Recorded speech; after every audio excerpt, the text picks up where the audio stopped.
All right. Thank you so much, Professor Anderson. I will fade away into the background. Okay, good evening, everyone. And I'm so excited to share with you a new person for many of you, and the depth of a person that some of you might think you've heard of or known about. And Charles Hamilton Houston is best known to be the mentor of the great Justice Thurgood Marshall. Now, I have a few slides here to go through, and the title of this talk is very peculiar to your organization because Charles Hamilton Houston gave a speech to a packed house audience at the Mount Vernon Methodist Church in Mount Vernon, that's still there today. 1,500 or so people, standing room only, audience of ecumenical clergy. It was an integrated audience. It was January 1946. There were political leaders in attendance, Congress people in attendance, and he was giving a talk about his legal push to kill Jim Crow. And he opened his speech with the phrase, "As goes Maryland, so goes a large part of the nation." This is something that he understood in terms of being able to have his reform litigation go through the court system to try to transform the entire country. And so with that battle cry, "As goes Maryland, so goes the nation," he actually was trying to make his stretch run that ended up being Brown versus Board of Education. Now, it's important to understand, excuse me, that Dr. Houston passed away in April of 1950, 4 years before the Brown case was decided. So you might ask, how come he's credited with being the Brown versus Board of Education lawyer? And it's because he wrote the legal strategy for overturning school segregation in the 1930s with Thurgood Marshall at his side in the 1930s. So the idea is that he constructed how the cases would have to go to be able to destroy segregation in public education. He wrote the strategy. He taught the strategy to his team of lawyers. The strategy was so good that it lasted about what he estimated it would take. And it was able to survive even his death. That Thurgood Marshall could carry through the Brown strategy from Houston's plan, even with Charlie Houston's untimely death. So let's learn a little bit about this guy.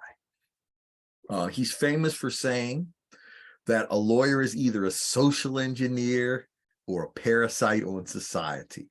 And the picture that you see here is Thurgood Marshall standing, sitting in the foreground, looking over at a portrait of his mentor, a painting that was done that hangs in the Amherst College library. Charlie Houston attended Amherst. He was the only African-American in his graduating class. He actually had a pretty elite education, and Amherst did not practice racial segregation with him. He was able to play tennis, swim in the swimming pool, operate just like a normal everyday student. He's very successful at Amherst. He graduated Phi Beta Kappa. He won numerous awards at the school, and that launched him into the rest of his professional life. He also believed that lawyers should solve local problems with the access to the courts. And this was a very new idea that he built into his students at his laboratory at Howard University. So let's just learn a little bit about what Charlie Houston kind of was all about. He would be described as sort of a Renaissance person today if we were to examine the various aspects of his life. He was the grandson of a preacher, and he was the son of a lawyer. His father, a very interesting figure by the name of William LaPrey Houston, was a successful lawyer in Washington, D.C., who did a lot of work representing businesses and railroad unions. He himself is kind of an amazing person. He was a scholar.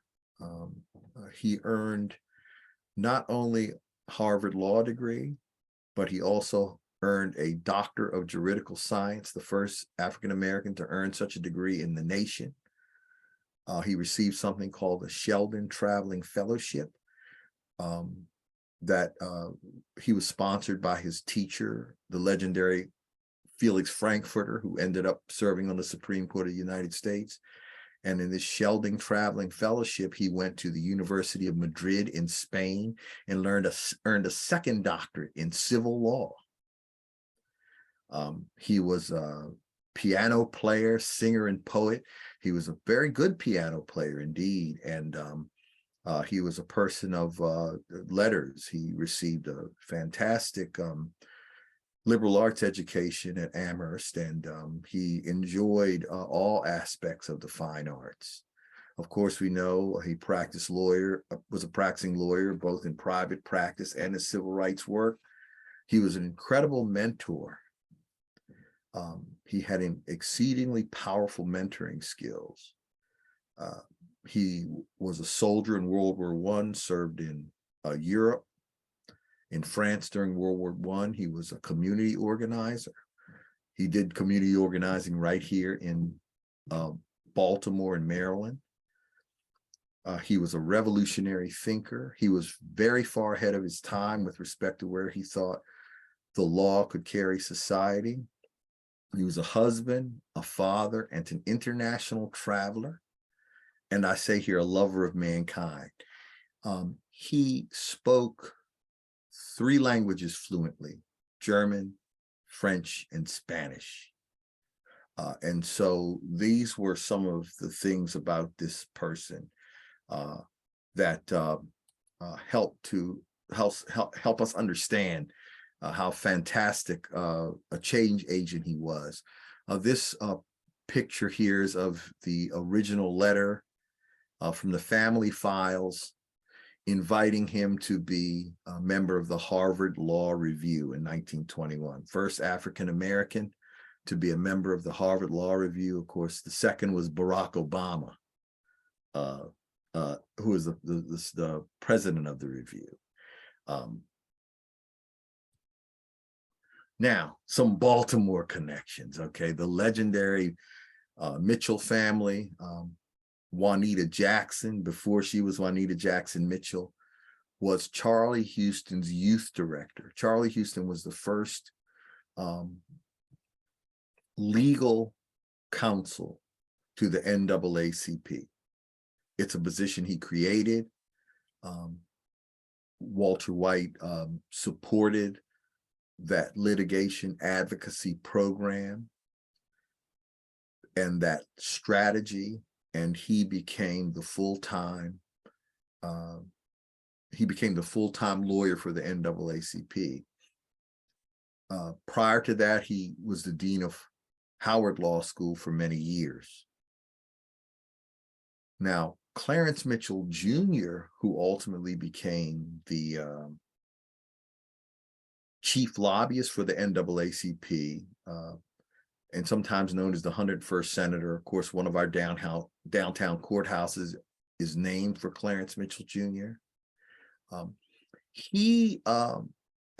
His relationship with Charlie Houston goes back to Charlie Houston's role as head of the legal committee for the NAACP and the top lawyer for the NAACP.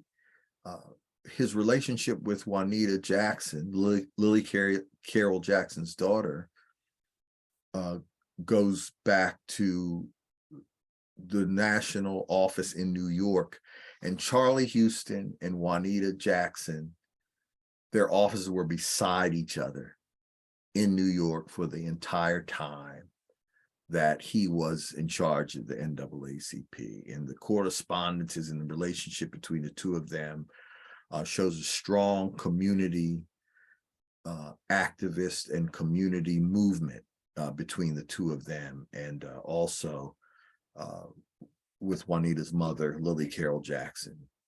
They developed cases together, a lot of them in Baltimore and in Maryland, so that they could go to court and fight these issues. Juanita Jackson Mitchell's husband, Clarence Mitchell, in his own biography, says that Charlie Houston was the most consequential person in civil rights during his entire time with the NAACP. That's quite a mouthful when you think about, Clarence Mitchell, who got the civil rights bills under Lyndon Johnson passed. If you think about that statement in the context of the important things that Clarence Mitchell Jr. did on national legislation, that's really quite a statement. And so that entire set of relationships and that body of work during the 1940s and 50s set up the passage of the Civil Rights Law, the Civil Rights Acts of the 60s. Now, many of us in Maryland know that the famous case of Murray versus Pearson was where Thurgood Marshall is credited with suing the University of Maryland School of Law because of its discriminatory admissions policies. Now, I want to clear up a historical fact, and Professor Larry Gibson, in his book Young Thurgood, also attempts to clear this up, but it still is often repeated, but it is a mistake. There is no evidence that Thurgood Marshall ever actually made application to the University of Maryland Law School. But it was very clear that had he made application, he would not have been admitted. It would have been futile for him to apply. So he went to Howard, and then he and Charlie Houston and another lawyer named William Gosnell took Donald Murray's case to make it a test case. They were successful. They won, and the court ordered Donald Gaines Murray to be enrolled at the University of Maryland Law School. The problem was they won the case, and they won the case in the state's highest court. So they couldn't appeal to the Supreme Court so that it could affect other schools and other universities across the country. So they had to find a good case they could lose eventually, and that was Gaines versus Missouri, that in 1938, Charlie Houston was successful in forcing the University of Missouri to admit Gaines from Missouri to the law school in Missouri. Although Charlie Houston won the case, Gaines never went to the University of Missouri. He disappeared shortly before his time to attend. Some say he may have been kidnapped or taken by ne'er-do-wells. Some say he was paid off by a group of Missouri businessmen and opened a business in South America somewhere. I mean, there's a range of theories of what happened to Gaines, but nobody knows for sure. But Charlie Houston won the victory in the court to set the precedent, but Gaines never attended the University of Missouri. Now, another great Maryland connection. Charlie Houston cultivated many outstanding history-making lawyers. These are three historic Maryland figures. On the left, Judge Cole, first African-American on the highest court of Maryland.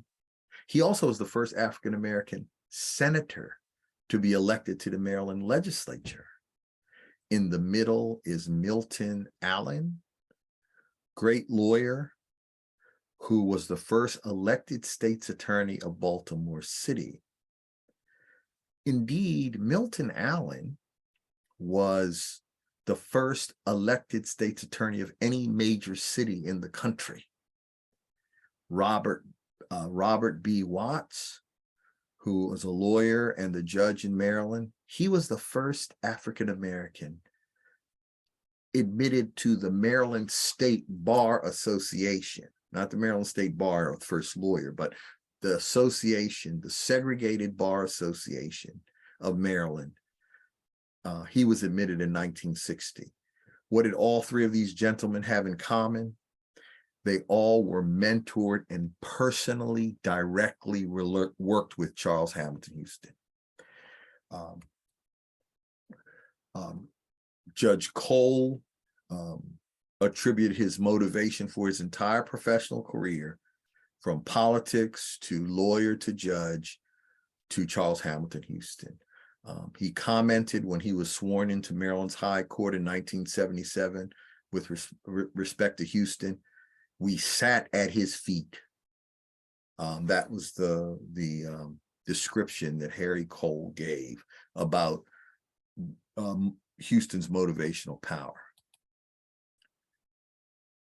Milton B. Allen and Bob Watts, Judge Robert Watts, worked with him on a case, a really important case, where the Druid Hill and McCullough Streets in Baltimore City, they used to be two-way streets. They got converted to one-way streets and drove traffic trying to exit the city, going to the suburbs through the most prominent Black neighborhood in the city. Charles Houston fought this case. He lost the case. He predicted that this move would in fact destroy this particular African-American neighborhood. He was correct. He predicted many of the things back in the 40s when this happened that actually we see with during the Freddie Gray riots and so forth. So almost prophetic that to put this highway through these two prominent Black communities, two streets of through this prominent Black community, that it would cause a total destruction of that neighborhood. During that case, Charles Houston famously cross-examined the mayor of Baltimore, who had put the zoning in place to change these streets. And so he had Mayor Tommy D'Alessandro, the father of Speaker of the House, Nancy Pelosi, on the witness stand for a long period of time. And indeed, during one part of the testimony, Mayor D'Alessandro said, "Mr. Houston, I can't keep up with your questions. I don't think as fast as you do," which is very interesting when you read the transcript. And I know that the Mayor D'Alessandro is reputed as a very confident person, and a very, person who carried himself and his image, with lots of gravitas. And he felt like Charlie Houston was quite a match for him on the witness stand. The judge ruled against the community members in the suit, saying, "We don't have any precedent for this, so I don't have to do it." I describe it as the first environmental racism case in the country. The engineering studies that he produced, the expert witnesses that he called, the economic analysis that he did to try to show the judge, you are treating this community differently than other communities in other areas. He made a fantastic record. It just wasn't able to win, but he turns out to be correct on many things. So he had other lawsuits some that were pretty groundbreaking. There was one called Norris against the Maryland Institute College of Art, which of course is still operates, and with a Jewish lawyer from Baltimore, a gentleman by the name of Fred Weisgall, and his law clerk, a lawyer by the name of Melvin Sykes, who actually was the last living lawyer to work with Charlie Houston directly. He passed away a couple of years ago, and I interviewed Melvin Sykes extensively when I was writing my book. Actually, Melvin Sykes was a professional friend of mine. He was known as one of the great appellate lawyers in Maryland history. He attributes much of his success, as did Fred Weisgall, to working on this one case with Charlie Houston. Indeed, Fred Weisgall said there was no lawyer, no person he had ever worked with that had more influence over how he felt about the law than Charlie Houston. Fred Weisgall, you might not know who he is or have heard his name in history, but he is very historically significant. He went on to fight the case that led to the right to counsel in misdemeanor cases after the famous Gideon versus Wainwright case. Fred Weisgall went on to represent atheist person from Maryland by the name of Madeline Murray O'Hare. He was successful in representing her in the Supreme Court over prayers in the school in his role as the top lawyer for the ACLU in Maryland. And he went on to be involved as lead counsel in a famous case you all might know from the Vietnam era, the Catonsville Nine. So Fred Weisgall says his whole career was triggered by working with Houston, and he went on to those enormous, significant, consequential legal battles. By the way, later in his career, he actually moved to Israel for a time to become senior advisor to the Attorney General of Israel, where he had a huge impact in that nation right after its war with Egypt in the late 60s, early 70s. So he went on to be one of the most consequential lawyers, both nationally and internationally, and he attributes his success as a lawyer to his interaction on this one case with Charles Hamilton Houston. That's the kind of effect that he had on people he worked with. Melvin Sykes said he was glad to carry his briefcase. Melvin Sykes reported that he had a great sense of humor. He had a wonderful personality, that he was very engaging.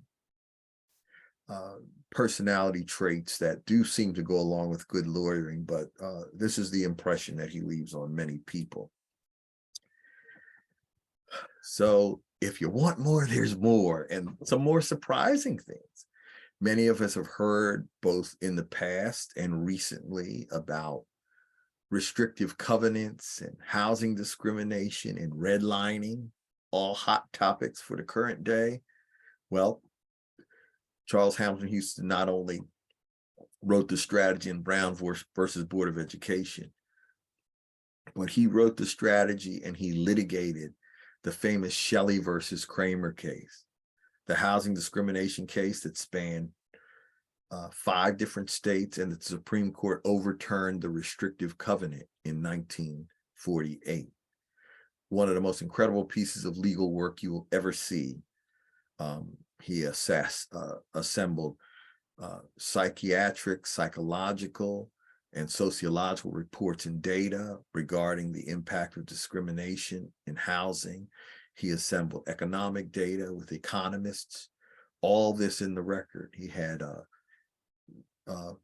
over 24 friend of the court's briefs filed on behalf of the claims that he was making in those cases. But the test case that he used to pilot Shelley versus Kramer was a case called Getz versus Smith that was right here in Maryland, an Anne Arundel County case. That was really the pilot case for the restrictive covenant litigation. The case took longer to decide, even though it was filed first. And while he was litigating Getz versus Smith in Maryland, the Supreme Court handed down Shelley versus Kramer. But it was the test case was here. And then the other famous case, McCready versus Byrd. So Byrd, Harry T. Clifton Byrd,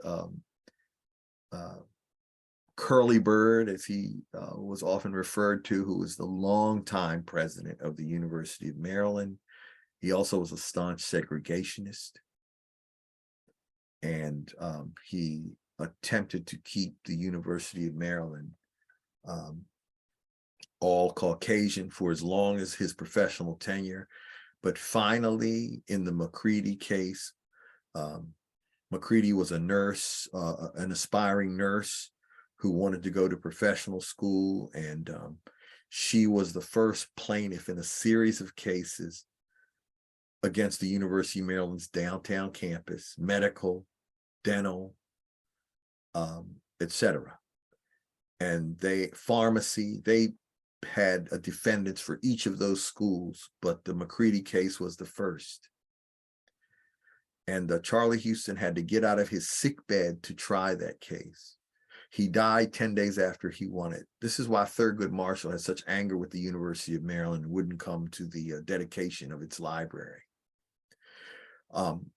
I have concluded through extensive research and interviews that it wasn't he was angry at the University of Maryland for not admitting him. He was angry at the University of Maryland for killing his mentor by making him fight that battle over the professional schools to get out of his sick bed, and then he never recovered. And he died 10 days after he won that case in 1950. He had a co-counsel in that case, some of you may have heard about. She would be the first African-American federal judge ultimately in the history of this country, a woman by the name of Constance Baker Motley. Constance Baker Motley said of Charlie Houston, and she made this statement after she had been on the federal court for 20 years. Even till today, I have never seen a better prepared lawyer than Charles Hamilton Houston. That's got to be quite a statement for as an incredible lawyer as she was, and for all the years that she served on the bench. Not only that, but he mentored other women. He mentored Juanita Kidd Stout, who was the first African-American judge on a high court in any state, the Supreme Court of Pennsylvania. He mentored a woman by the name of Mamie Phipps. Mamie Phipps was a sociologist who was doing graduate work at Howard University. Mamie Phipps worked as a legal secretary in Charles Houston's DC law office. He suggested to her that a good master's thesis would be to study the effects of segregation on school-aged children. She went to do her master's degree at Howard, using that as her thesis paper. While she was at Howard University, she met a gentleman who pursued her, whose name was Kenneth Clark. They married, and they both moved to Columbia University and developed the famous Dahl test in Brown versus Board of Education. In the pursuit of accuracy, history, and gender equity, it was Mamie Phipps who developed the Dahl test. Kenneth Clark gets the credit. They were partners in their work together, but you hear about Kenneth Clark and the Dahl test, to test that they used for the Brown versus Board of Education case. So to keep the historical record accurate, it was Mamie Phipps Clark who had a major role in developing the scientific data behind the Dahl test. So a couple of more Maryland connections to Charles Hamilton Houston. In 1949, he litigated a case in Maryland called James versus State. The defendant, a guy named Eugene James, who really had many issues, and indeed a very guilty defendant. But the question was, would he be executed? And so Charlie Houston did several death penalty cases with clients that looked like the cases were desperate losers. But so why would he do that? He was so careful in the education cases to select cases that could be successful. But in the criminal side, he selected these cases that seemed like they were total losers. So the picture here that you have in front of you is a picture of late Judge William H. Murphy Sr. Yes, the father of our own famed and notorious local lawyer, Billy Murphy. That's Billy Murphy's dad. Billy Murphy's dad tried this case with Charlie Houston. So why do we care about that if we say, as goes Maryland, so goes most of the nation? Well, here's why. This is a horrible killing of a young girl with a knife by this guy, Eugene James. Eugene James also similarly killed a young girl in DC, pretty much in the same time frame. So what was going on with Eugene James? He was sort of a janitor most of his career, did that kind of labor. He went for a few years to St. Peter Claver School, very historically significant place in the African-American community. But he had been beaten very badly at 18 years old, beat up by some guys, and suffered serious head trauma, where he certainly had issues related to that beating. We talk about concussion and the stuff that's going on with the, NFL and CTE and all these things. Well, Charlie Houston was so ahead of his time that he said, look, this guy isn't simply an intentional killer. He's got psychological damage, and therefore he shouldn't be treated like any intentional killer. Now, reasonable minds might differ about that, and the Black community was very split over Charlie Houston defending Eugene James. But in the midst of that defense, this is what he was able to establish.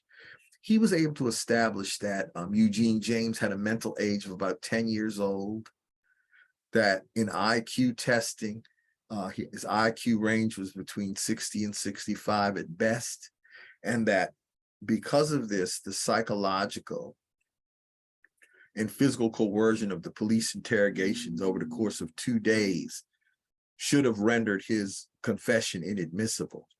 So that's the precursor to Miranda versus Arizona. However, although he wasn't successful in that argument, some features came about that were fairly interesting. He actually used the first lawyer in the history of the country to use the Rorschach inkblot test to develop a psychiatric profile of a criminal defendant. First lawyer ever to do it. He had at least 5 psychiatrists testify on behalf of James. The court rejected it. The court said, this is a medico-legal pseudoscience, and we're not going to use it. There's no basis in existing law, which probably is true in the 1940s. But I will say that the judge who tried the case, Judge Herman Moser, made the comment that Charlie Houston was the best lawyer to ever try a case in his courtroom. Boy, how interesting is that, right? You're going to send Eugene James to the gallows, but after you go through this trial and you listen to this case, you said, well, Charlie Houston is the best lawyer ever to try a case in my courtroom. later in 1989, many years later, many years after Charlie Houston's death, 40 years after Charlie Houston's death, the Supreme Court reaches the decision in the Penry case, that says it's illegal for the state to execute someone who's mentally retarded.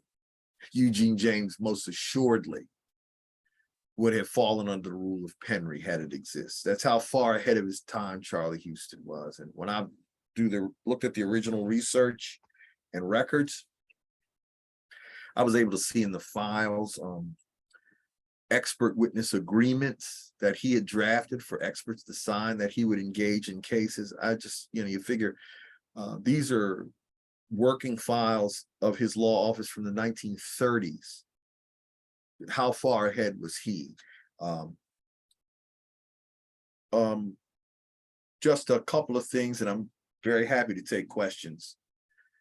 The way I started thinking about this case is that Thurgood Marshall, he would tell people, I couldn't carry Charlie Houston's briefcase. Now, you got to understand that when you ask most people who's the greatest lawyer of the 20th century,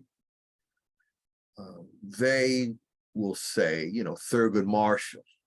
And why not? He wins 29 cases in the Supreme Court. He has some of the most important cases in American history. And I'm not disputing whether Thurgood Marshall was the greatest lawyer of the 20th century. What I am saying is that if Thurgood were here and you were to ask him who the greatest lawyer of the 20th century is, he would tell you it was Charles Hamilton Houston. And I think that's significant. Also, in my interviews with former law clerks of Justice Thurgood Marshall, for example, Harvard professor Randall Kennedy told me that Thurgood Marshall was not a person that was very complimentary of lawyers. The lawyers that appeared before him in the Supreme Court, the lawyers that had big reputations. He said Thurgood was very tough on the quality of lawyers in terms of reputation and what constituted a good lawyer.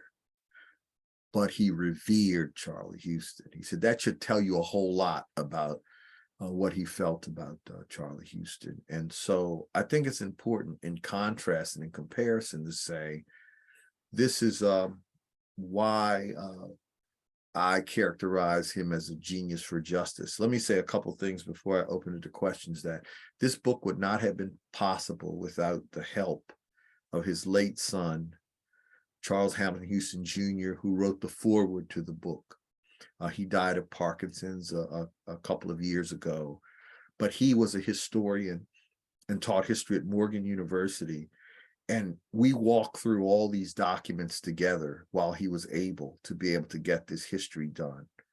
And so I owe him, and the world owes him, a great debt of gratitude for helping to go back and reconstruct part of this remarkable life.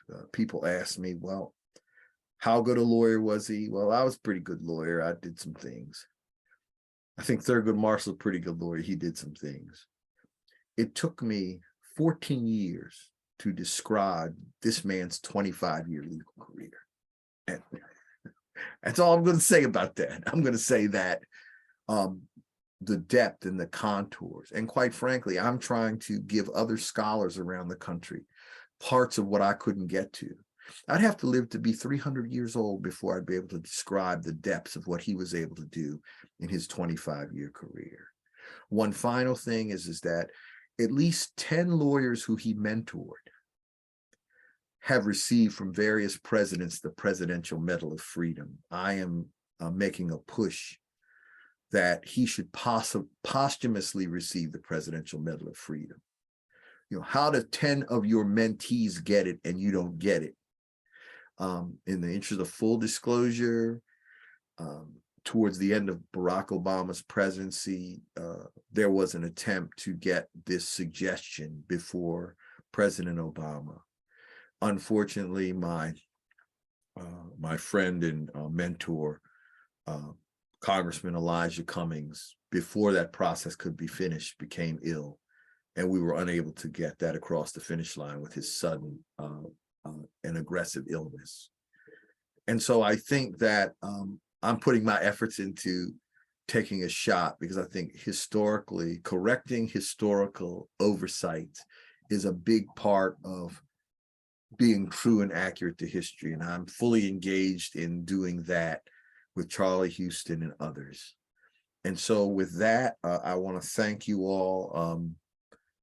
I want to thank you all for being present today, and I am happy to take questions from the queue. Excellent. Thank you so much. That was incredible.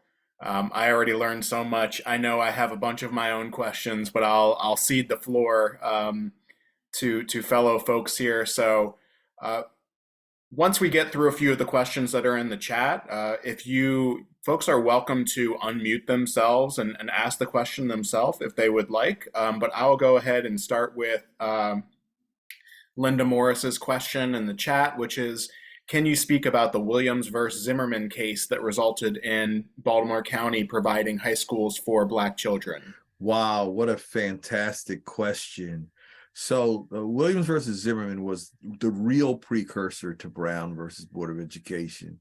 It probably was a better case because if you lived in Baltimore County and you were Black, your schooling stopped at the 8th grade, period. If you were white, your schooling continued. But Blacks had to take a test to see if they could score well enough to go to Dunbar or Douglas in the city. And it's interesting because I got 7 generations of family in the state. I had aunts and uncles, that lived out in outlying counties like Carroll County. I would ask them, where'd you go to school? Dunbar or Douglas. And I'm thinking, boy, that must have been some kind of bus ride from, Eldersburg to Baltimore City. I didn't understand that. They had to stay with relatives in town. They were the select few who were able to have the opportunity. So what happened to the rest of the kids that wanted to go to high school? They just didn't have a high school. And the Zimmerman case, Thurgood wanted to file it because he thought the case was solid enough to win. Now, I guess this is why you come to historians, because you want the inside sports, right? Particularly this sophisticated audience. There are a lot of letters that indicated that Charlie was not ready to take on the Baltimore County School Board. He was cautioning Thurgood, we're not ready yet. We don't have enough precedential background to take them on. They're going to fight us tooth and nail, and our case has to be perfect. And this case is good, but it's not perfect. And but he loved Thurgood, even though they were only about 16 years apart in age. I mean, Thurgood was like a son to him, and Thurgood wanted to push the case so hard that Charlie relented and tried the case with him, and then they lost in the state's highest court. But that case dealt a lot with testing protocols and what was successful tests, the comparison between grades from teachers that say you're successful versus scores on standardized tests. And there's a whole bunch of stuff in the NAACP files about testing and fairness of testing.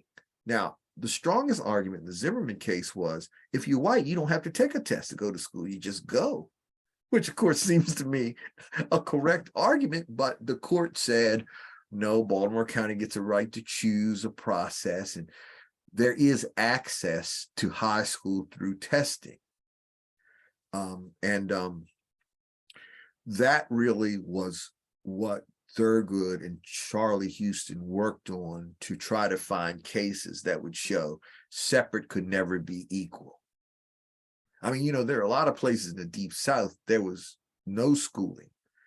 Baltimore, unfortunately, had better schooling than most places for Blacks. It still wasn't equal. And so what you end up having was, you lose in Maryland. Yes, it's only Maryland, but Charlie knew, I think, as he told Thurgood, look, now we got to go completely back to the drawing board, because now they have a way to show us how they can win these cases. And you ended up having to go to South Carolina, for example. One of the Brown cases was out of Clarendon County, South Carolina. And in Clarendon County, you're all going to love this one. So school was considered to be equal 90 days of school per year. Why is that? Because the kids had to go pick that cotton and share crop. So the picking season left 90 days for school. For the white students, their schooling was 120 days. Now, in which mathematics is 120 equal to 90? But they call that separate but equal. See, the South Carolina record actually helped the Supreme Court understand that they had to announce the opinion in Brown versus Board of Education, because none of the states were doing equal. They were lying about equal, and they couldn't prove it. They couldn't prove any equality. And so Zimmerman's a great case. I think that there's a lot there, but it wasn't successful, so we don't hear about Zimmerman. But Zimmerman was one of the foundations that led to how Charlie Houston and Thurgood picked other states to use in the challenge. So they said, we're not going to lose like this again.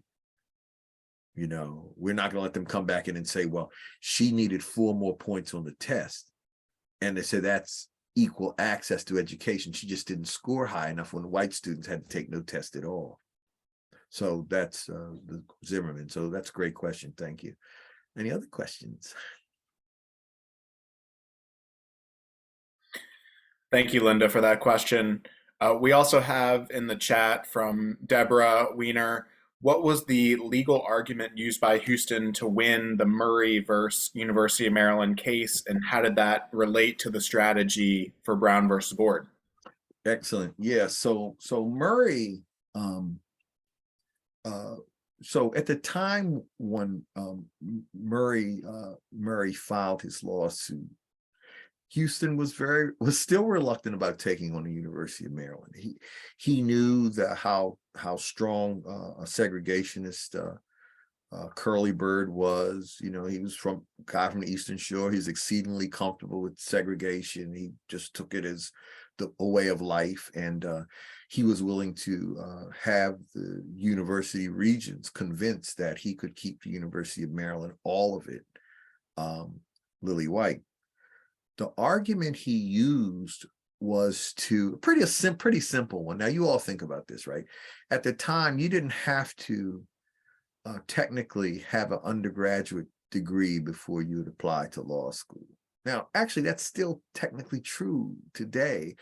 You did very well as 3 years of undergraduate school. You could do a 3+3 program and get your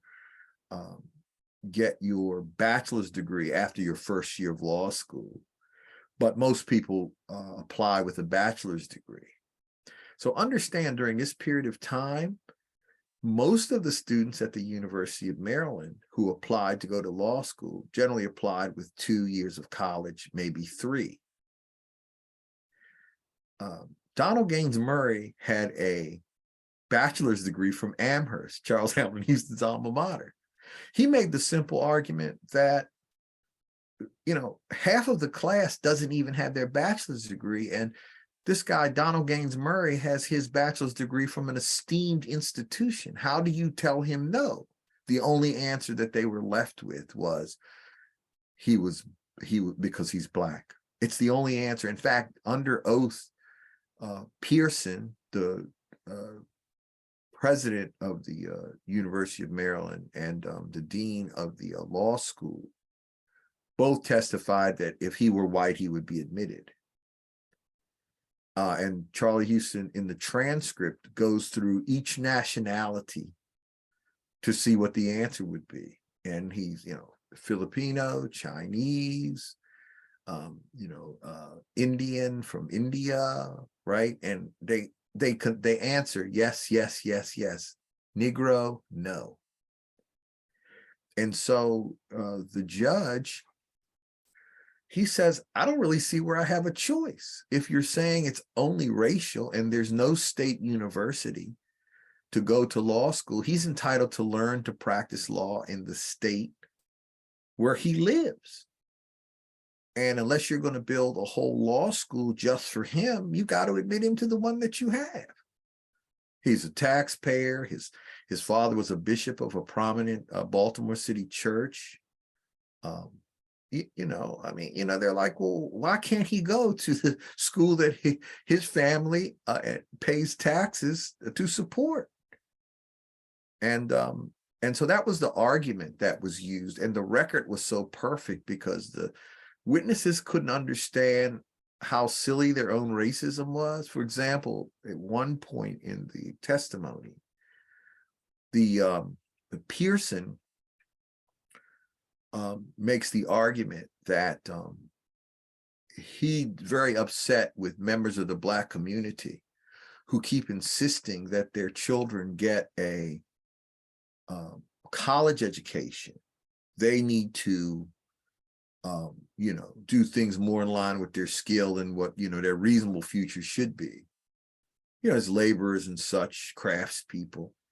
And that he says he's continually contending with his Black acquaintances that they should stop trying to have African Americans engage in this elite liberal arts education. He said on the witness stand, I tell them all the time it's a waste of time. Now you think about that for a minute, right? This is the president of the state flagship school who under oath is making his testimony. Then what Charlie Houston would do, he would go to the minutes of the Board of Regents and he would read into the record and admit his exhibits their resolutions that would say he's not being admitted because he's Black. In other words, the case is almost impossible to lose if somebody really is applying Plessy versus Ferguson, separate but equal. You have no law school for him to learn, so it can't be equal. Unless you're going to build a law school just for him, you have to admit him to the one that we have.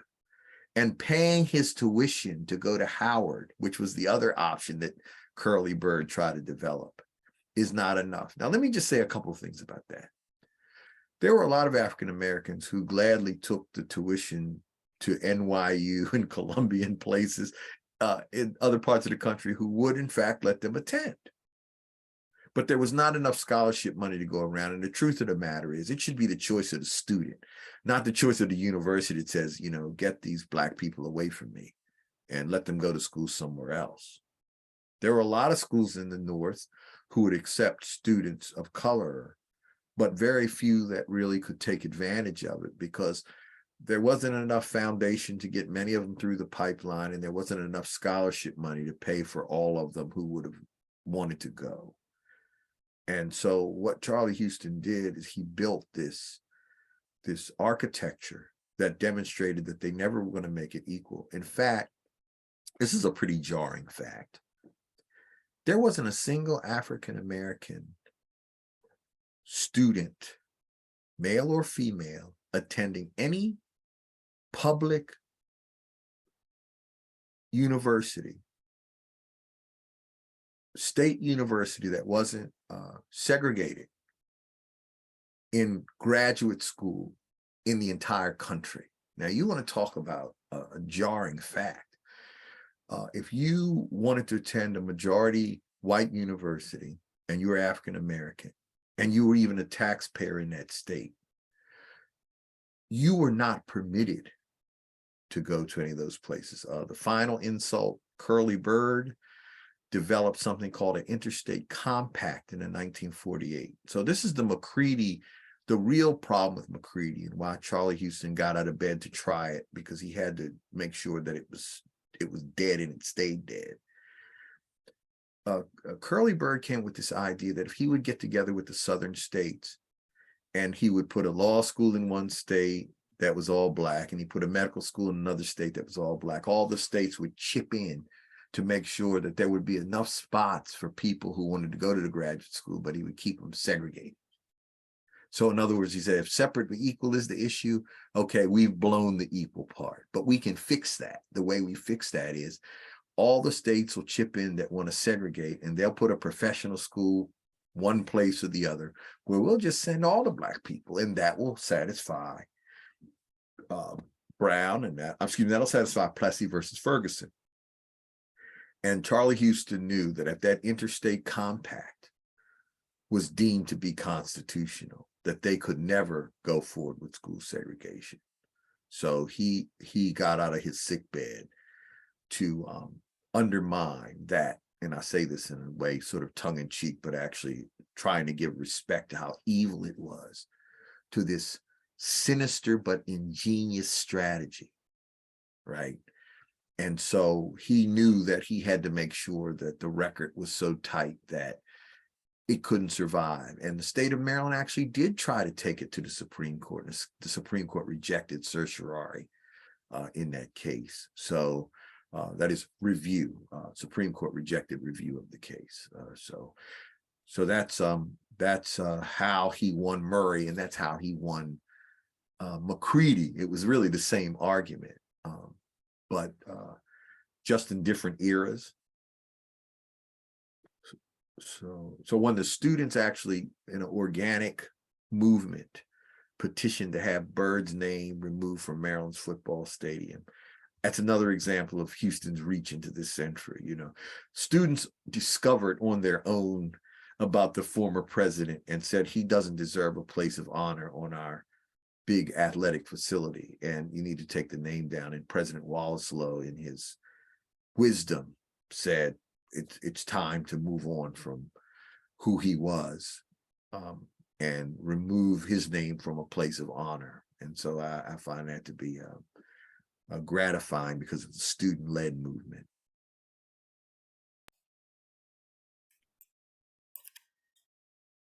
Wonderful. We have another question from Anne asking, did the teacher equal pay cases help with the school cases, or were they a different strand of the same arguments? And I assume we're referring to the Gibbs and Montgomery County, Yeah. Harry Elizabeth Brown, Yes. and Calvert County. So I love, I love your audience. I'll come back like any time because you guys make my work worthwhile, because these are important, nuanced questions.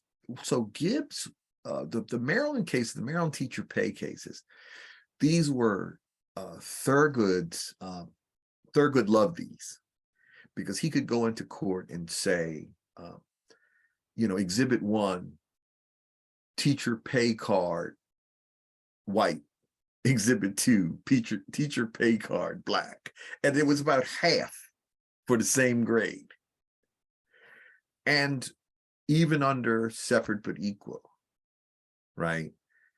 The judges, even if they, had a racist bent, it's hard to make half equal to full.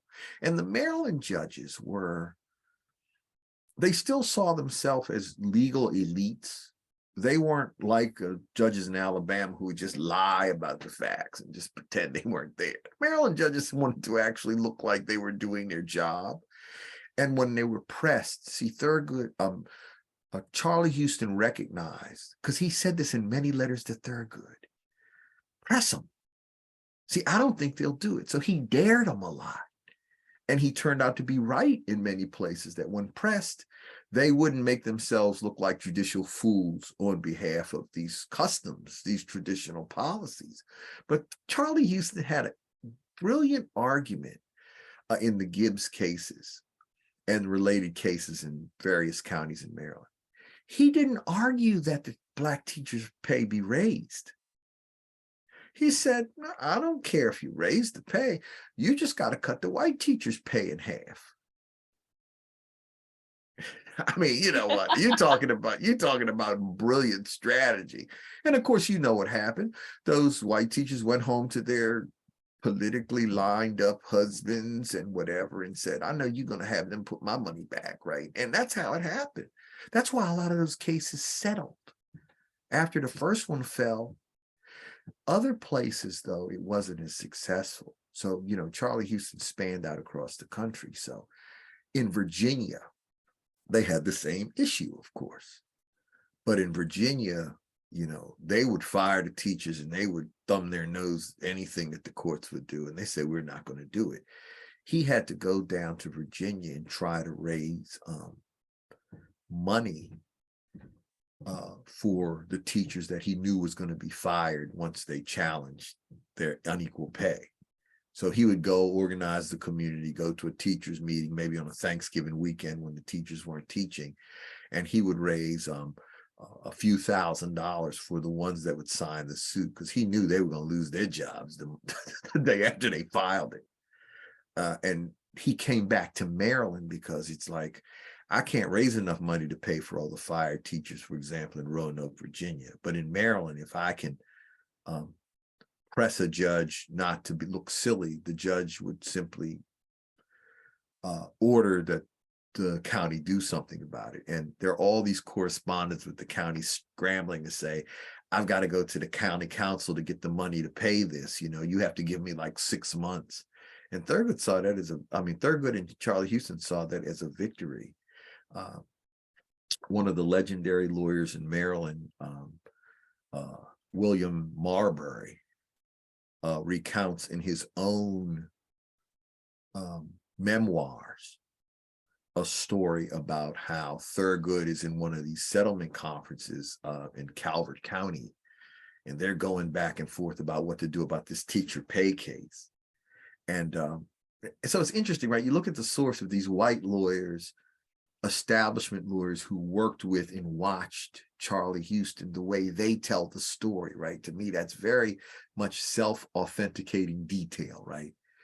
He says that while Thurgood's kind of going at it with all this youthful energy about, you know, we got you, we got you, we got you, right? That he said that he remembers Charlie Houston walking up behind Thurgood and just putting his hands around his shoulders and saying, you know, let Mr. Marbury finish, because I think we can work this out. And then the case settled. So Thurgood's view is like, we got him. William Marbury's view is like, this guy Houston, he came in and he just like controlled the situation. And then they settled the case quietly. They figured out where the money was going to come from.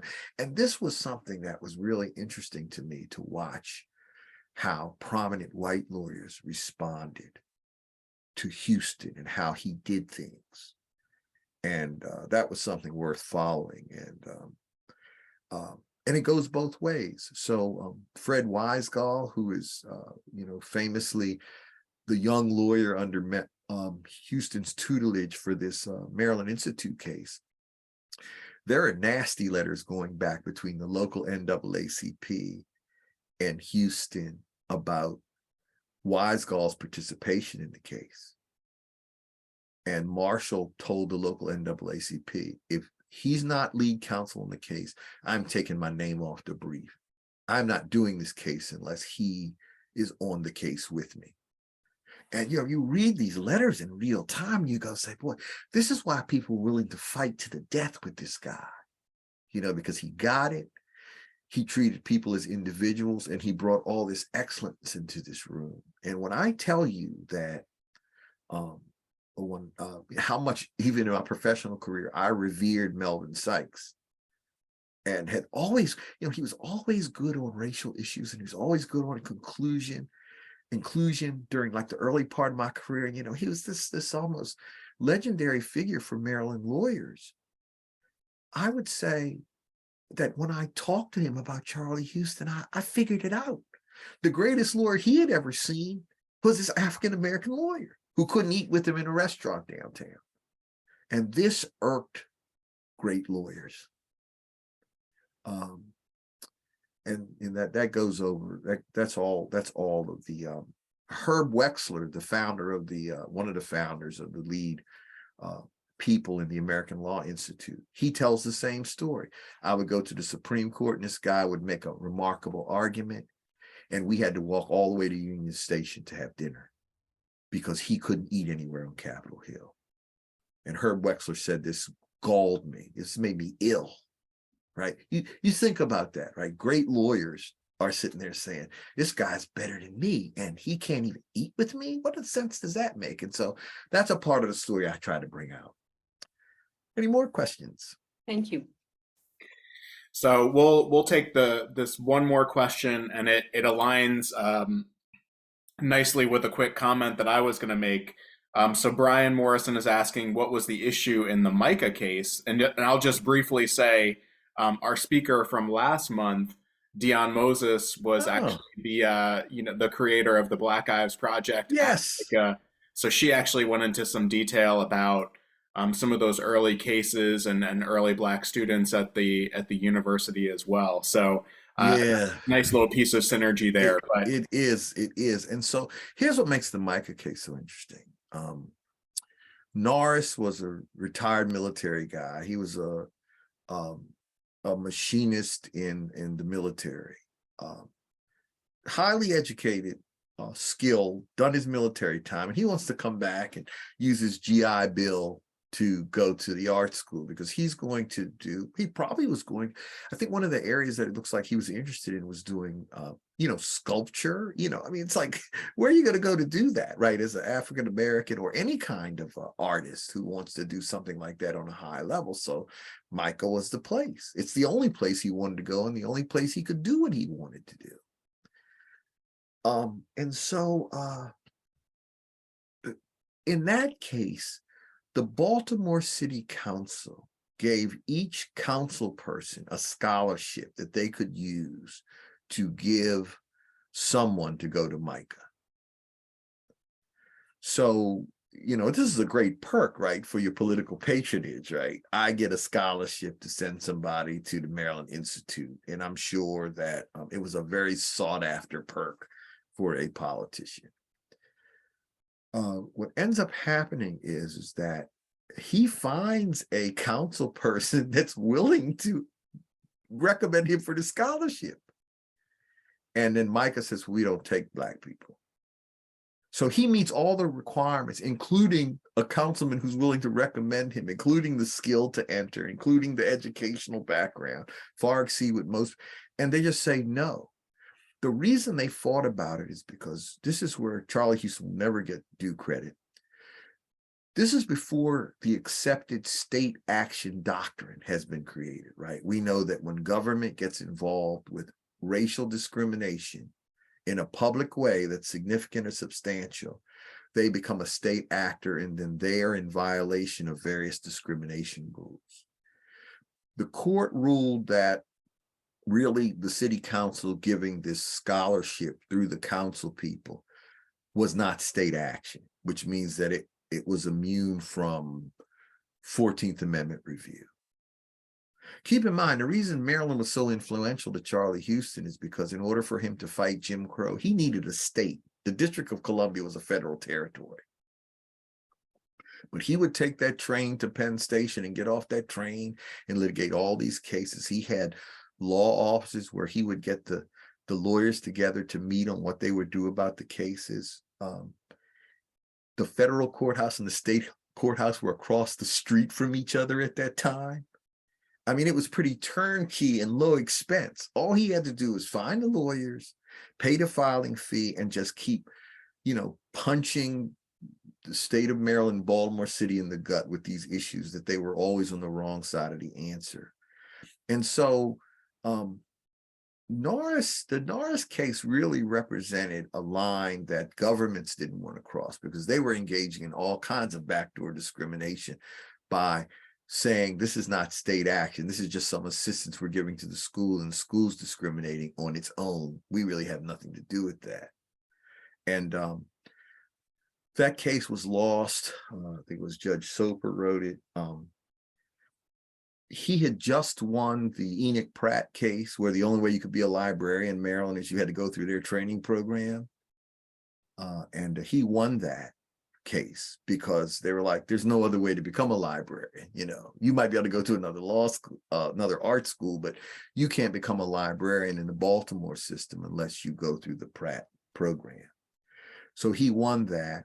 He won that in the Fourth Circuit also, and the Supreme Court denied cert, which was a huge win. Another interesting aside to that litigation.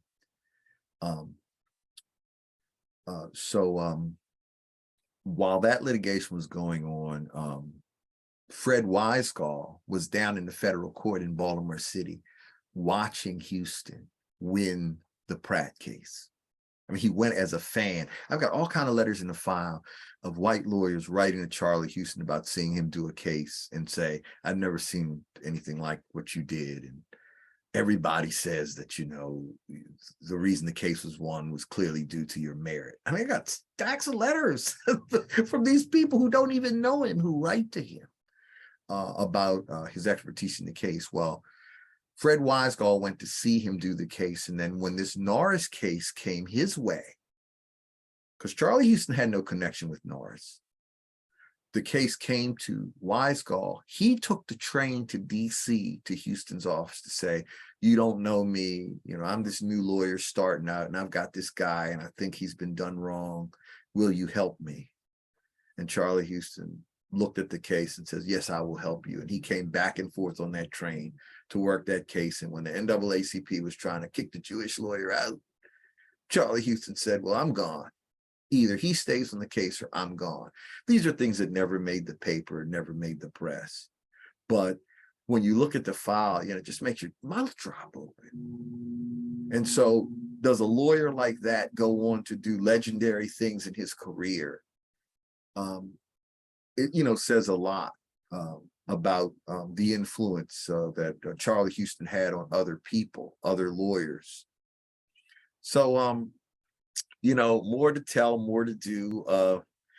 I enjoy talking about this person. Young people respond very well to Houston once exposed to him. And this is why I'm always concerned about when we talk about limiting the information in schools. And, because here's the thing. These stories help us understand why you should treat people the same. They're education for young people. And I think that young people, they don't like hypocrites. And I think the whole Jim Crow era was a hypocrite era where you just pretended and you shrugged your shoulders and you said, yeah, it's no good, but this is how things are. And Charlie Houston would have none of it. And he imparted that to Thurgood Marshall, who carried that to the end of his career. And he would say, Thurgood would say, no amount of credit given to him would be enough. And Thurgood would say that no one was ever lead counsel in any case that Charlie Houston participated. Those are two just very telling quotes about how Thurgood felt about, the magnitude of his lawyering. And so I spent my life trying to illuminate people about it, and I'll plan to continue. But thank you all so very much for your time and attention. Awesome talk. Thank you so much, Professor Anderson. And I'll just have a few announcements here to wrap us up for the evening. First and foremost, everybody will be going out to get their copy of the book, which again is Genius for Justice, Charles Hamilton Houston and the Reform of Law. That we have the link in the chat to find that, but I'm sure there are also many other places that you can find it. So please do. I also want to give a quick plug for our next talk, which will be on Thursday, April 20th, and that's Dr. Ann Sarah Rubin from UMBC, who's going to be presenting on Slave Streets, Free Streets, mapping early Baltimore's working class. So a great insight into a digital history project that relates to a lot of what many of us are interested in.